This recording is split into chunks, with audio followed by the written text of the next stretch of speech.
म एक दिन रेडी भइरहेको थिएँ, मेरो कार्यकारी गर्लफ्रेन्ड अगाडि आउनुभयो, मलाई माथिदेखि तलसम्म हेर्नुभयो र भन्नुभयो, ऋषभ यति कपालले हाम्रो जिन्दगी चल्दैन,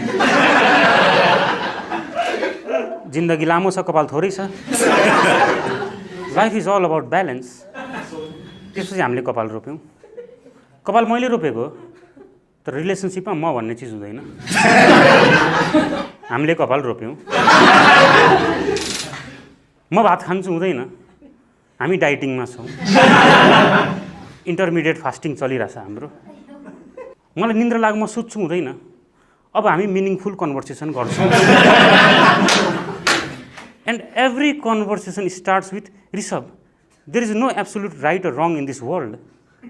तर त्यो कन्भर्सेसन सकिसक्दाखेरि यो ह्युमन सिभिलाइजेसनको सबभन्दा रङ मान्छे नै म हो जस्तो लाग्छ। म हिटलर केपी ओली।